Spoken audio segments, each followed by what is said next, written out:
This Liberty Sports Update is brought to you by Beacon Credit Union. All right, Coach, spring ball is over. I know it'll take some time to assess the last month or so, but just your initial thoughts on the first one here for the staff.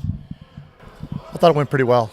We threw a lot at the guys offensively, especially when you combine that with the fast tempo, that Coach Freeze likes to implement. It's a little tougher mentally to get your head around it, and you can always tell how much players care by how well they prepare. And I think the preparation, at least I can speak for my group, and I think really across the board offensively, I think the preparation was pretty diligent with all of our players, which is a great sign of the quality of the men and the character they have. We have a long way to go. We got to get a lot better in a lot of areas, but we will as we get into fall. Outside of looking at the film each practice, in your eyes, what are other ways that you assess, okay, this team, these guys are picking up what we want them to? Well, you always go back and look at patterns of behavior, right, and patterns of mistakes. So if mistakes cluster, mental issues or mental mistakes cluster in particular areas, then we know that we probably haven't done our best job coaching. If our quarterbacks are making the same mistakes with their reads or whatever the situation is, or if they don't have the ability to recall the fundamental work that we've given them, then I've got to do a better job coaching them, right? And so we'll analyze that. We'll start to group and cluster the mistakes throughout the spring, and as we look at it over the summer, and then try to get those things corrected first when we get back.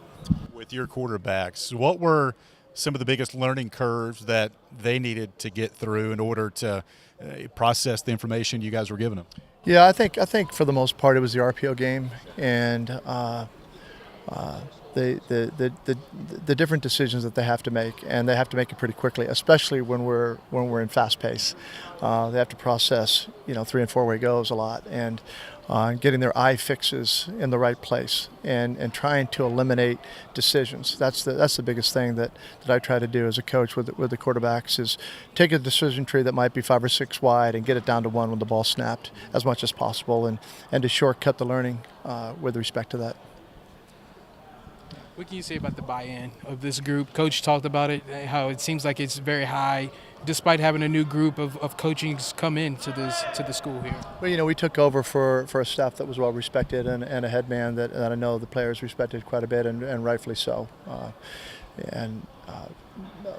But Coach Freeze is a man that you can easily buy into as well. If you can't tell and determine that he cares about his players first and foremost, and that he's other focused. You probably haven't been around him very long, right? So, and the other thing is I think he has a group of men that he's put together on the staff, and that share the same values and the same belief system with respect to being a player first coach, and focusing on getting our players better and helping them reach their ceiling in all areas.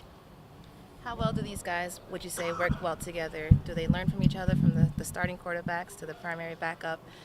What's their chemistry like on the field? Yeah, I think the communication is pretty good. It's a lot of times, though, it depends. If we have a heavy install day, then most of the groups are pretty focused on, on their assignments, which they have to be, because they're trying to go out there and not make mistakes, and to execute and not let their teammates down. But where communication happens is when the learning becomes deeper for individual players, then they start to help the players around them, because they're confident in what they're doing, right, and understanding conceptually across the board what we're trying to do.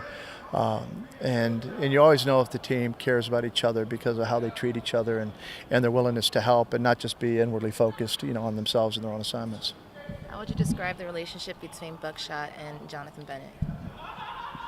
Well, I think Buck's got a good relationship with everybody. He doesn't talk a lot, but Buck's a good guy, and he's played a lot of football. I think he has respect of the players, and he's a good player for a lot of the right reasons. It's not just his arm talent; it's everything else that he brings to the table, and being able to gain trustworthiness with his teammates. That's important to have as a quarterback.